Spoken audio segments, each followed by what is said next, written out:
Okay, hello people and welcome back to another video. We're moving on with stuff that we can do while we're waiting for this rear swing arm to come back. This little plate here was where the battery sits. I want to mount the rectifier regulator on the underneath here. Ooh. Gonna mount it under here. I want to take this plate off so I can drill the holes. And this little white bracket here has bugged me ever since day one. That's going to get some black paint. So I've got to get these bolts undone, get this off, drill a couple of holes. Bada bing, bada bang. Let's get into it.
Okay, so we've got our regulator rectifier mounted.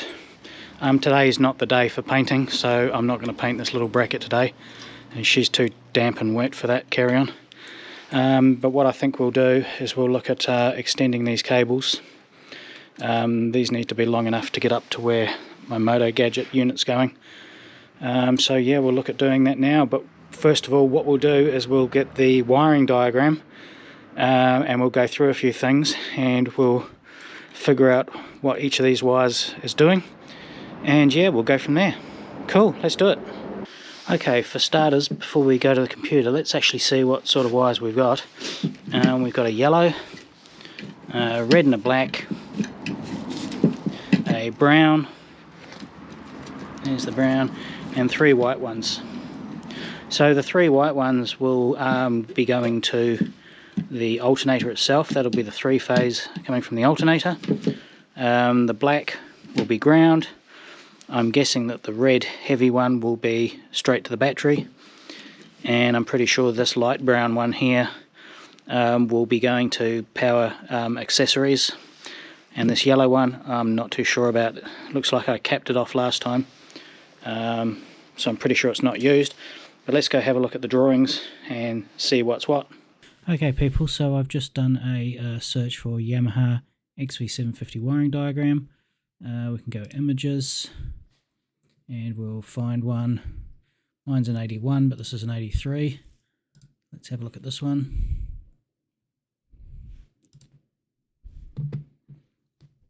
Okay, so let's see if we can find the rectifier regulator. It's down here. So we said we had 3 white wires, and we're correct. Those 3 white wires go to the alternator. The yellow one we said did nothing, actually does nothing. The red one we said goes directly to the battery, through a fuse and up to the battery. The black one goes to battery negative, and our brown one goes to our fuses here, which is doing headlight, ignition, turn signals, and it probably joins to this red one when the key's turned on, which is probably these three here. I don't know if you can read that, but it says on, and those three are joined, which means this red is joined with the blue and the brown. So that means that those are joined. Man, the weather is just absolutely awful.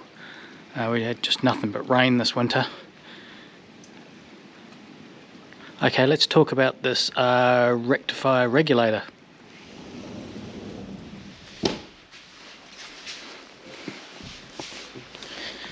So this is our rectifier regulator. What does it do? What's it for? Basically, our motorbike engine, our alternator, produces alternating current, hence the name alternator. And this here changes that three-phase alternating current into DC current, and it then regulates that DC current to a nice sort of 13.8, 14.2 volts that our battery enjoys. So you might be asking the question, why doesn't our bike just produce DC current to begin with, so we don't need one of these?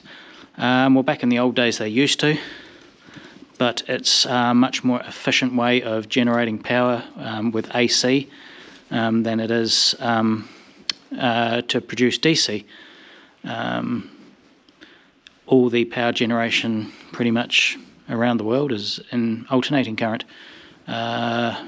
So yeah, so that's what our rectifier regulator does. It rectifies the AC to DC, and then it regulates that DC as the engine revs go up and down. Frequencies can change, voltages can rise and lower. This thing just keeps it to a nice healthy 13.8, 14.2 volts, so we don't cook our battery. Obviously it gets a bit warm, so it's got cooling fins. So yeah, that's what it does. Now the battery sits on the top here. You might see these two heads of the bolts here. I'm going to put a layer of that spongy, sticky stuff for the battery to sit on, so it's not rubbing on the metal. So those bolts should be okay. If not, I'll get some little domed head ones, but they should be alright. Cool. What do you reckon, Maggie? Hey? What do you reckon? It's nearly your dinner time, eh? Okay, so I've got soldering iron, heat gun, solder, regulator rectifier, some cable, some heat shrink. I'm just going to lengthen all these cables, except for the yellow one, which we don't need. I'm just going to give myself a metre or so, do a nice solder join, and get it all ready, and yeah, go from there. Cool. Okay, I'm going to start off with the three white ones.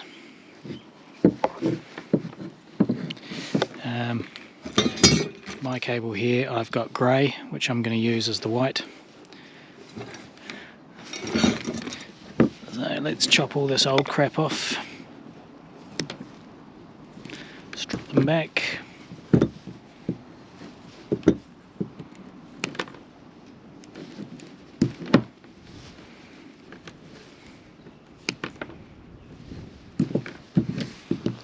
And I'll get this grey stuff ready.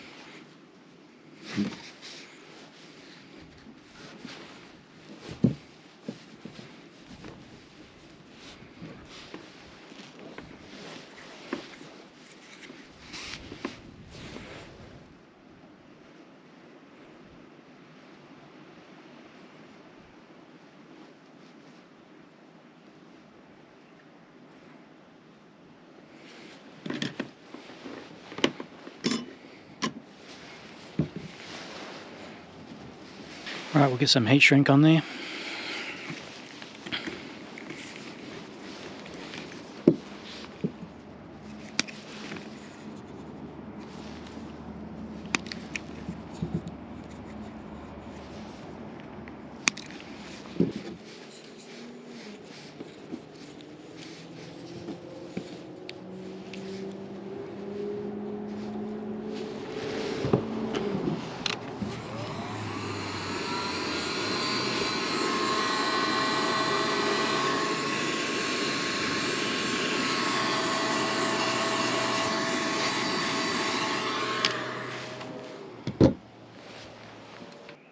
And of course we've said the yellow is not being used, so I'm just going to make it a wee bit shorter, fold it over on itself, and a piece of heat shrink on there.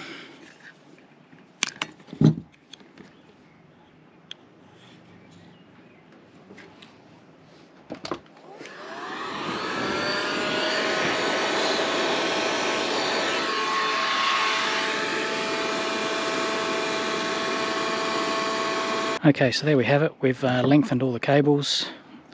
We've got 1.5 meters, I think. We'll put this to one side.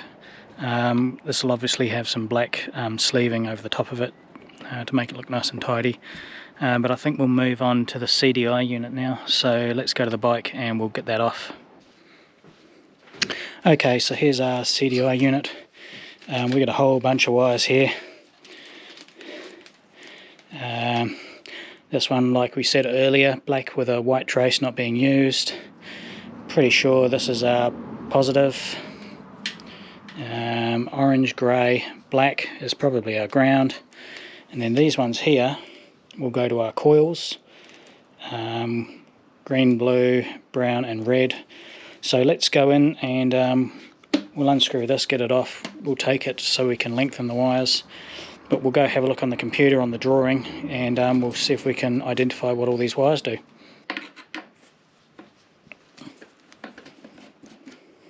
And just if you're wondering, I've got this spare CDI unit here, so we can have a look and see what's inside. It's actually got the Mitsubishi symbol there. So it's quite involved. Double-sided boards.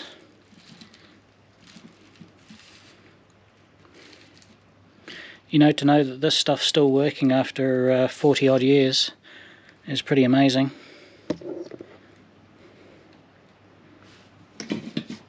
Okay, so I've downloaded the image so I can now zoom in and out and you guys can see it a wee bit better. Before we were working on the rectifier regulator and the alternator down here. We're now looking for the CDI, which they call it a TCI. I always thought it was a capacitive discharge ignition. TCI, transistor, something, ignition. Anyway, it doesn't matter. This is the unit here. And we were saying that we had a black wire with a white stripe, which does not get used. I believe that used to go over to the side stand relay here, which we don't have, so we're going to forget about that. The black wire here is obviously a ground.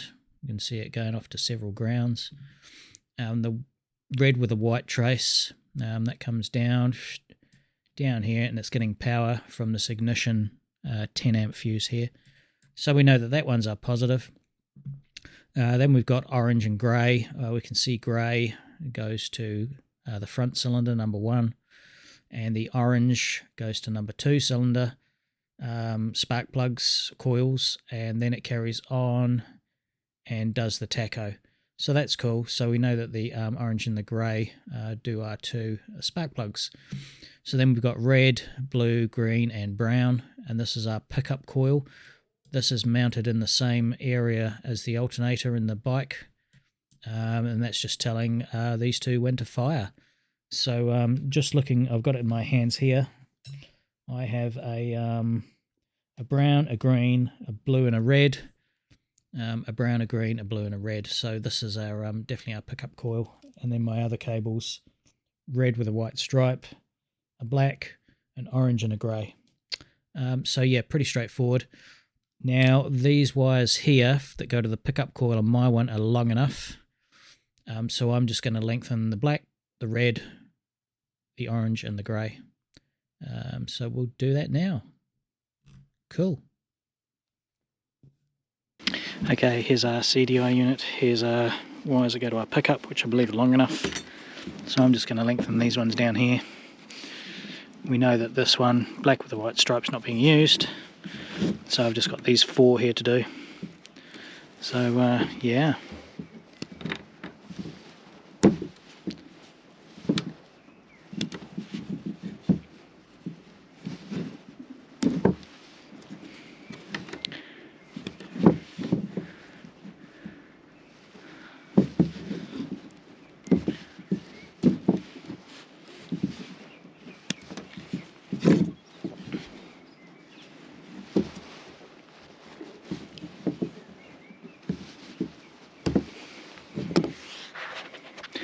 Okay, so I don't think you need to see me soldering more wires. You've seen me do a couple quite poorly. I've got my glasses on now, so it should be a bit better. But we'll see when we're done. Okay, so we've extended all our cables. I've actually wired 2 onto this orange one. If you remember in the drawings, one goes to the coil and the other goes to the tacho. So I've wired 2 into that. So yeah, let's head back inside and go from there.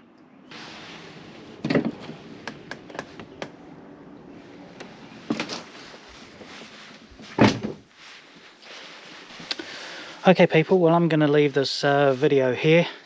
In the next video I'm going to do a proper wiring diagram of my own of how I want things to be set out. But I'm actually off on holiday next week. It's my partner's birthday, so we're going to head to the South Island for a week or so. This one here might think she's coming, Maggie, but you're not. This is her favourite chair, but she's not coming. Okay people, well thanks for watching, hope you enjoyed the video, and we shall see you in the next one. Okay, out of here.